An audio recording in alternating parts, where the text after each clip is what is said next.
Saludos amigos y amigas, soy Jonathan Zúñiga y en este segundo capítulo vamos a hablar del primer rey suevo en Agallaecia, que sería Ermerico, y así poco a poco en siguientes capítulos, siguientes episodios, ir avanzando por esta gran aventura que nos dejaron el pueblo suevo en estas tierras.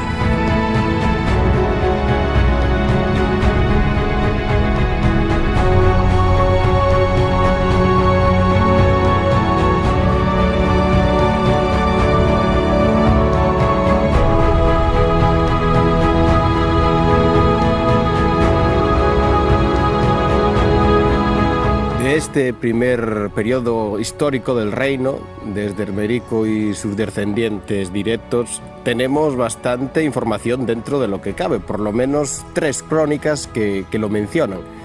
Las 2 principales son de 2 galaicos, que ya hemos hablado de ellos, Idacio Dalimio de Chaves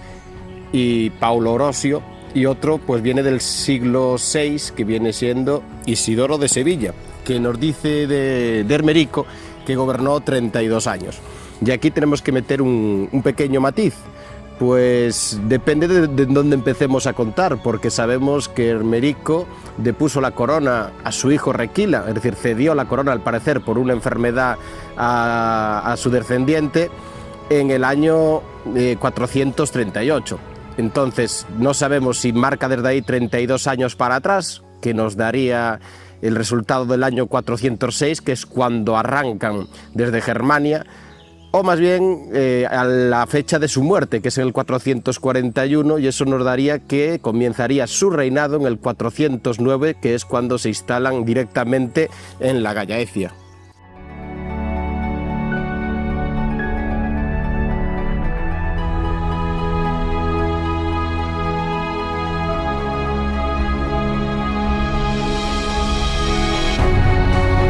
Personalmente creo que se refiere, Isidoro de Sevilla,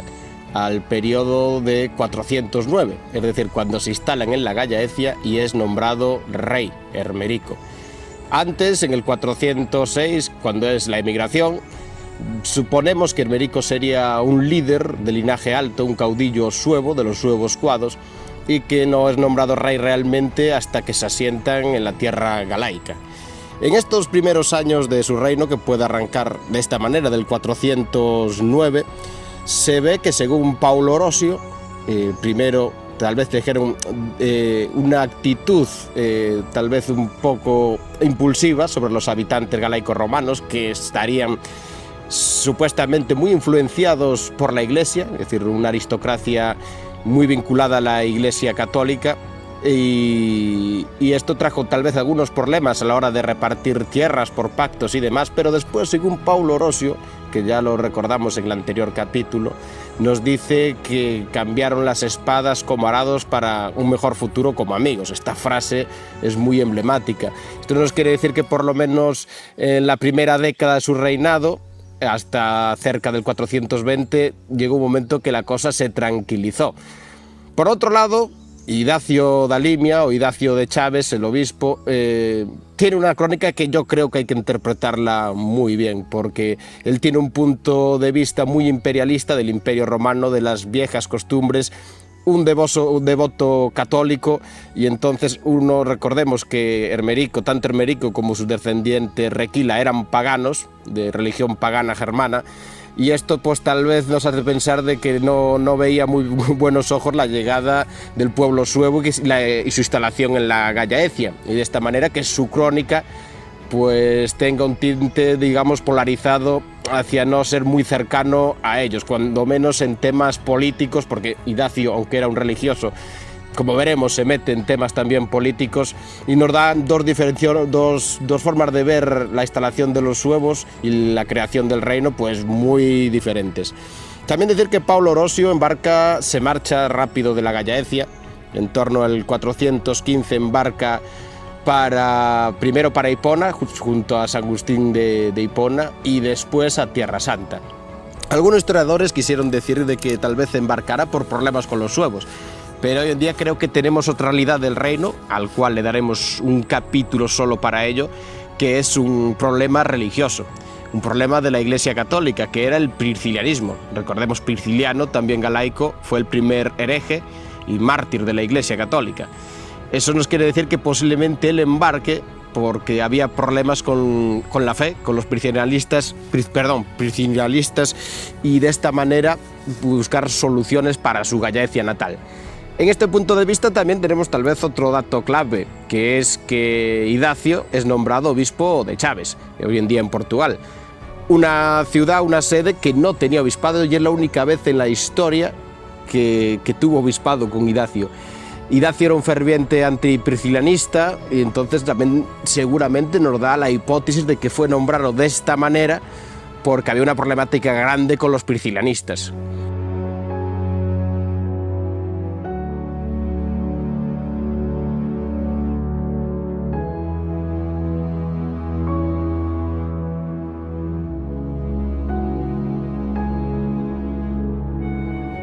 Pero fuera de estos problemas internos de la aristocracia y de la religión en Gallaecia,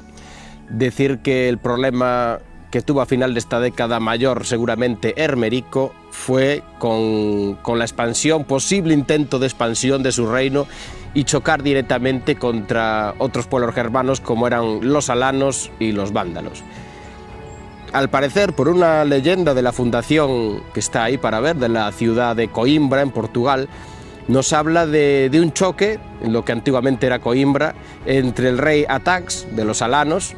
y Hermerico, que al final se soluciona con el casamiento de la hija de Hermerico con el rey de los alanos, y de esta manera un pacto sobre posiblemente lo que era la expansión de ambos reinos. La hija de Hermerico, que se llamaba Cindazunda, decir que contaremos al final esta leyenda, al final del capítulo, de lo que se recopiló de ella, porque da hasta origen al actual escudo y emblema de Coimbra, o sea que es algo importante y que está ahí para ver. Pues posiblemente hubo un intento de expansión que chocó con otros intereses, esto seguramente entre el 415 y 418 más o menos, porque es cuando muere Atax, el rey alano, en ese año, en guerra, combatiendo contra Roma, porque Roma se cansara de tanto de vándalos como alanos, que al parecer los pactos que en un principio pudieron haber firmado con el usurpador Máximo no los cumplieron. Solo hay que recordar la palabra hoy en día vándalo, en qué derivó, y esto hizo que Roma interviniera, que mandara a Asterio, general romano, y sofocara lo que era el intento por lo menos de expansión de tanto de vándalos como de alanos, y al final acabara casi en una guerra abierta con la intervención directa de los visigodos con su nuevo caudillo Galia, que derrota de forma brutal tanto alanos como vándalos. Muere el propio rey alano, Atax, y esto hace que tal vez los suevos, que al parecer aún mantenían esos primeros pactos, viera Hermerico la posibilidad de expandir su reino colaborando con Roma.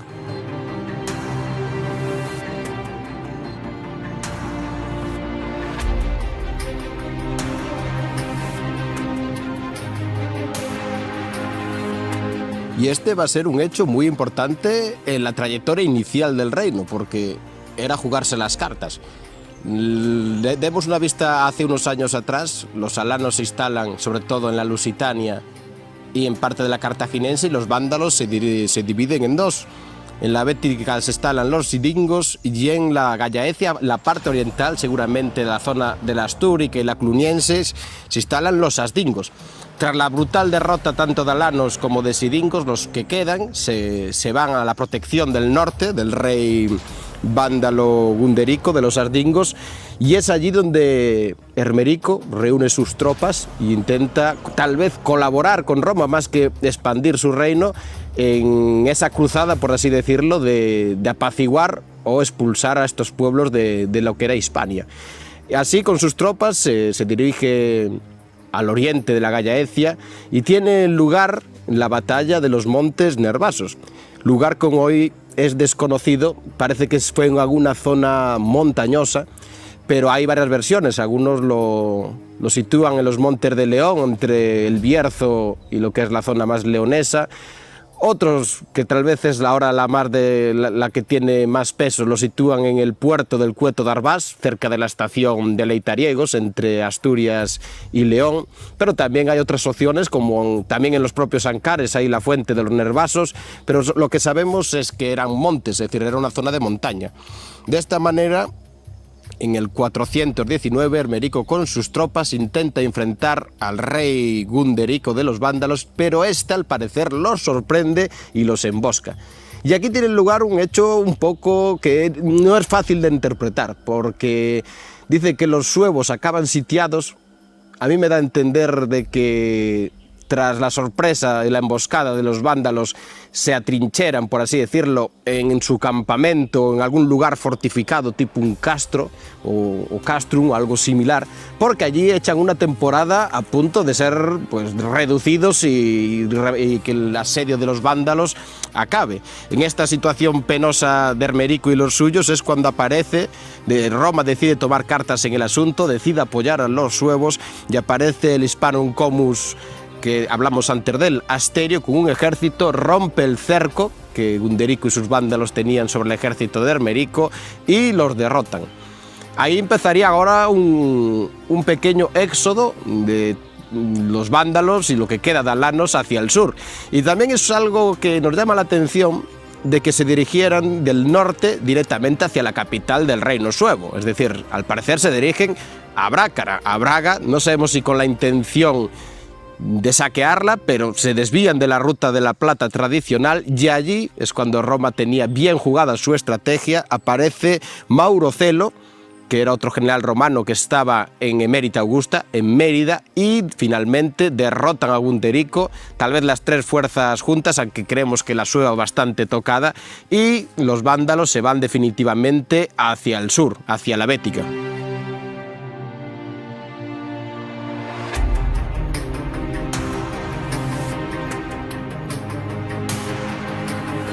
Aquí hacer un pequeño inciso sobre otra hipótesis de la batalla, que es la que nos cuenta el cronista, historiador y obispo del siglo VI, Gregorio de Tours. Y este nos dice que, estando el ejército suevo y vándalo preparados para la batalla, el rey suevo, que se refiere a él como un alamán, que era una tribu sueva, no dice el nombre, pero suponemos que sería Hermerico, dice que no hacía falta derramar tanta sangre entre los dos pueblos si la batalla la podía decidir un guerrero de cada bando, es decir, un duelo entre dos campeones de cada ejército, y que aquel que venciera pues vencería la batalla. Esto, al parecer, tanto suevos como vándalos lo asumen, aceptan el reto, y ambos eligen un campeón, que finalmente en el enfrentamiento dará la victoria, será el ganador, el campeón del bando suevo, y así explica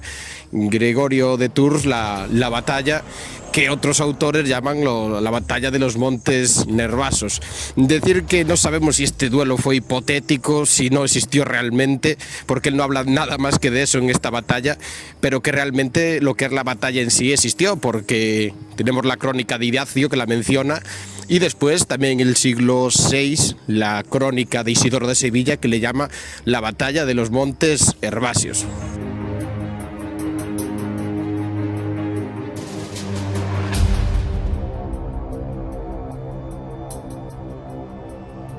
Así llegaríamos a la década del 420 al 430, donde la situación en Hispania va a ser de nuevo bastante conflictiva. Vuelve a aparecer un Máximo, un usurpador. Nosotros yo creo que es el mismo Máximo que hablamos en el primer episodio de este podcast, porque recordar que se puso bajo protección de Gunderico de los vándalos, y tal vez Gunderico, viendo su situación que estaba totalmente en declive, decide volver a alzar a Máximo como usurpador, buscando así igual nuevos apoyos en Hispania, pero esta es derrotada, esta usurpación, de nuevo por Asterio, que hace un buen papel en la península ibérica, y da muerte a Máximo en el 422, acabando así con esta nueva usurpación. Mientras tanto, Hermerico aprovecha y al parecer saquea el interior de la Gallaecia. Esto creo que da pie a entender de que tras el vacío que dejan los vándalos, sobre todo en la zona de la Astúrica, de Astorga y posiblemente partes de la Cluniensis, pues aprovecha ese vacío de poder para adentrarse en ella y tras marcharse los vándalos, dejar ese vacío, saquea parte de esas tierras e intenta volver a ponerlas bajo su control.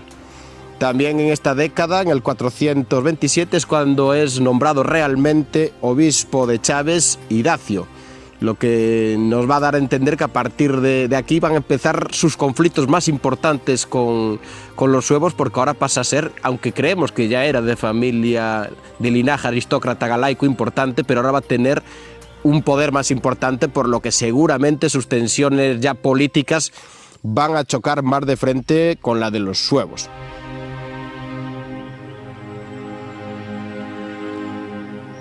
Y también va a ser en la expansión o el intento, otro nuevo intento de expansión del reino suevo, va a ser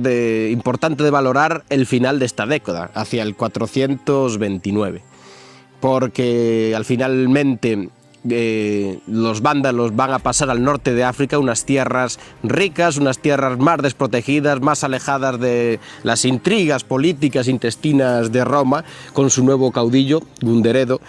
Y de esta manera va a quedar otro nuevo vacío en la Lusitania que va a intentar aprovechar Ermerico, pero no por su propia espada, sino por la de un caudillo que aparece que se llama Ermegario. Algunos autores dicen que Ermegario puede ser hijo de Ermerico, otros que era un general, un caudillo de alto linaje suevo. Yo caigo más en esta posibilidad porque no aparece en ninguna fuente, así como puede aparecer otros hijos de Ermerico que dudamos en alguna fuente. De Ermegario no aparece nada como tal, por lo que yo creo que simplemente era un general o la mano derecha de Ermerico y también al mismo tiempo lo que sería el brazo duro de su ejército. De esta manera Ermegario en el 429 se va sobre la Lusitania, se va sobre Mérida, consigue entrar en Mérida, la saquea, lo que para Idacio es como una maldición, porque en el futuro influirá en la propia muerte de Ermegario, porque dice que saquea de forma brutal el templo de Santa Euralia. También esto nos da la hipótesis de que Ermegario era totalmente pagano. Pero Gunderedo, antes de cruzar al norte de África con sus vándalos, que estaba preparando una gran flota, seguramente dejara atrás en la Lusitania, en Mérida, pues parte de sus tropas, seguramente parte de su pueblo, parte de su aristocracia, por lo que decide dar la vuelta, vuelve sobre Mérida, combate a Ermegario, lo derrota y al parecer Ermegario, huyendo de Gunderedo y de sus tropas vándalas y sobre todo alanas, que aunque ahora mismo seguramente serían muy pocos, serían una tropa de élite de caballería, huyendo de estos se dice que muere ahogado en el río Guadiana y es el fin de Ermegario.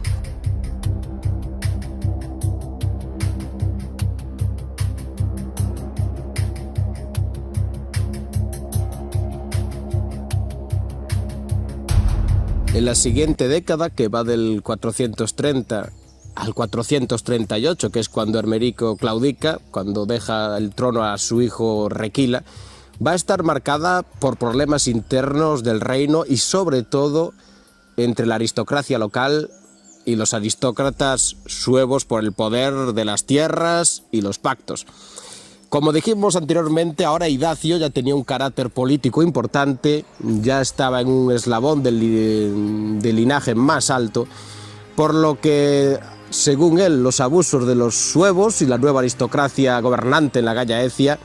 se va en una embajada a las Galias que él mismo encabeza junto al nuevo centro, a la persona que tiene el nuevo centro de poder e influencia en el Imperio Romano, que es Aecio, que en el futuro derrotará a los hunos en la batalla de los campos cataláunicos. Asterio, como Comes de Hispanorum, ya no está, ya se marchó, ya fue llamado a Rávena, por lo que decide encabezar esta embajada a Idacio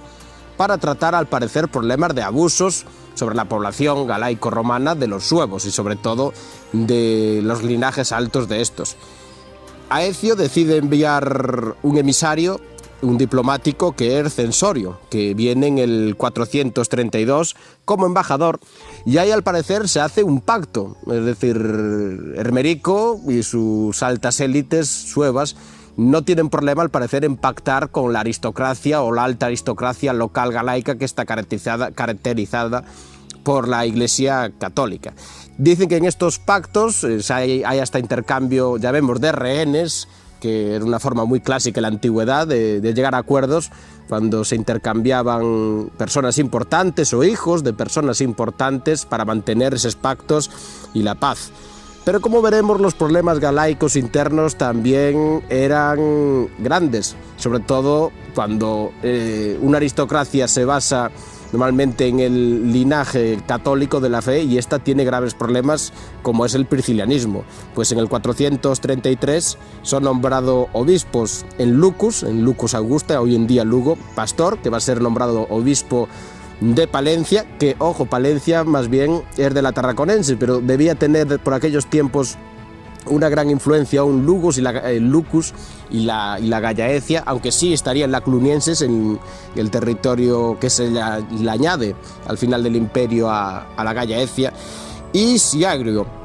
Decir que estos, según Idacio, son nombrados obispos en contra de Agrestio, que era el obispo de Lugo, y que se decía que en la sombra tenía un gran fervor por la fe priscilianista. Lo que nos está diciendo aquí posiblemente Idacio es que habría unos problemas en la iglesia, en la élite de la iglesia, bastante importantes en la Gallaecia, y que eso también haría que el trato con los suevos no fuera fácil, sabiendo que aún la mayoría y sobre todo sus élites eran aún totalmente paganas.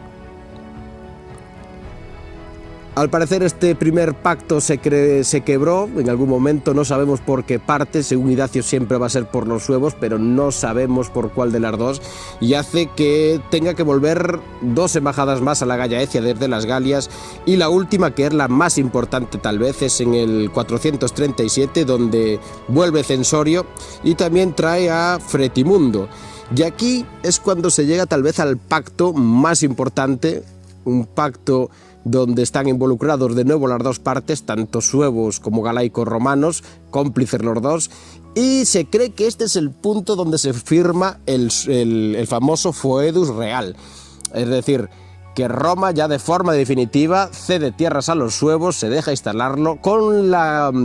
contrapartida de que sean vasallos totalmente de Rávena y del Imperio Romano de Occidente. Es decir, va a ser algo muy importante este tratado, porque se cree que es el Foedus Real. Es decir, el primero que llegaron con la entrada a Hispania, que firmaron con Máximo, y los anteriores se cree que eran pues un poco papel mojado, y este va a ser el que da legitimidad real a los suevos a que se instalen, pero ojo, con pactos de conveniencia con la aristocracia y los habitantes galaico-romanos.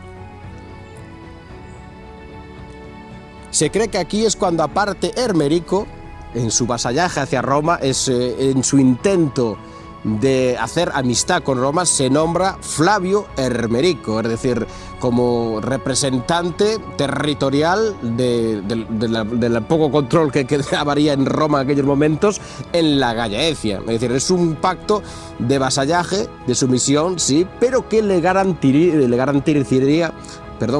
haría garantir que se iba a quedar su linaje, su estatus y los suevos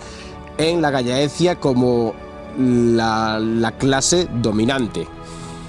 En ese mismo año, en el año siguiente, en el 438, es cuando, según la crónica de Idacio, Hermerico abdica a favor de su hijo Requila, porque al parecer sufría una grave enfermedad que hoy en día la desconocemos. También hay autores que dicen que esto fue una maniobra para vincular su sangre real, es decir, su familia, al trono, y que este fuera pues de sucesor en sucesor, es decir, descendiente real de su propio estirpe. Pero creemos, yo personalmente, que no, que debería tener una enfermedad, porque él sigue ahí hasta el 441. Algunos dicen que podía ser lepra, peste, seguramente sería algo derivado, algún tipo de enfermedad degenerativa. Tal vez también puede ir por ese campo de enfermedades, pero sabemos que abdica en favor de su hijo Requila, que en aquel momento parece que hay otro intento de expansión del reino suevo, Es decir, pactan lo que es en la Gallaecia, se llega a acuerdos con la aristocracia local, pero fuera de ahí parece que hay un intento, porque en aquel momento Requila se encontraba en el río Genil, es decir, en la Bética, y acabara de derrotar a un general romano que era Andevoto cuando recibe esta noticia. Es decir, que tras esos pactos iniciales de hacía un año con Censorio y Fretimundo, no deja constancia de que los suevos no puedan expandirse hacia la Bética, hacia la Lusitania, sobre todo tras el vacío que dejan los vándalos y los alanos. Finalmente, en el 441, Hermerico deja este mundo. Ahí tal vez estaría en un cargo similar a lo que hoy en día es en el Estado español el rey emérito, y fallece en ese año, 441.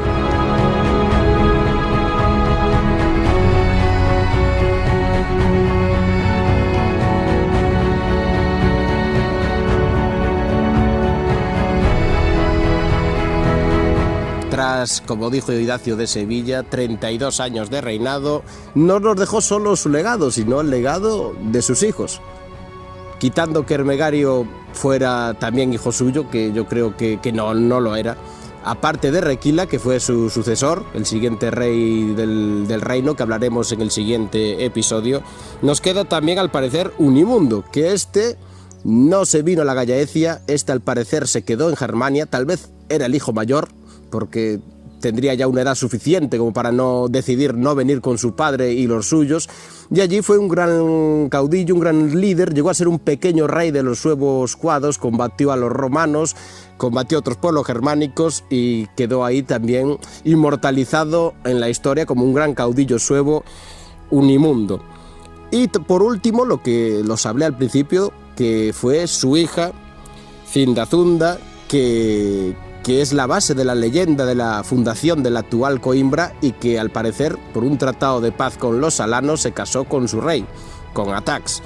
Sobre esta leyenda comentaré ahora un poco lo que nos queda, y dice lo siguiente: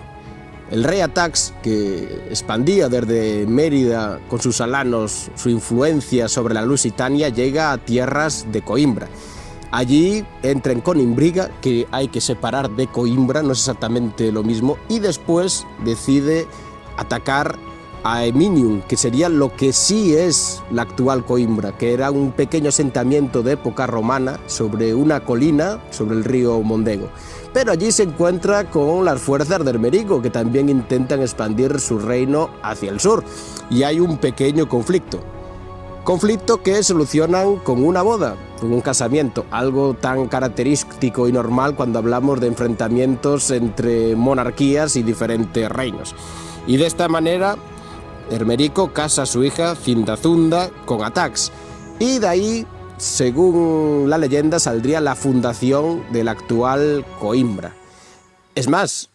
si vemos el escudo de Coimbra, veremos que tiene la cara de Cindazunda y luego el león que representa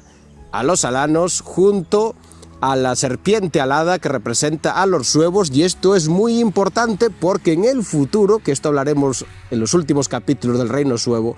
dará pie a la bandera oficial, al parecer nombrada en el siglo XVI en Lugo, que era el estandarte del reino suevo.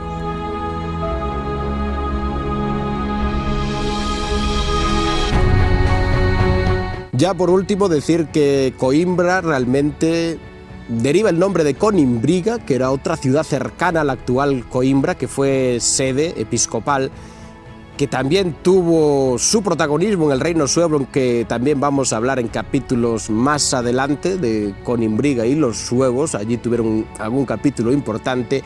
pero donde se asienta la actual Coimbra es a Enimium. Y también fue en época suevo-visigoda cuando Conimbriga pierde influencia, pierde importancia, y sus habitantes deciden desplazarse a esta nueva ciudad, no es nueva, pero que sí que estaba en más auge, y heredan así su nombre actual, Coimbra.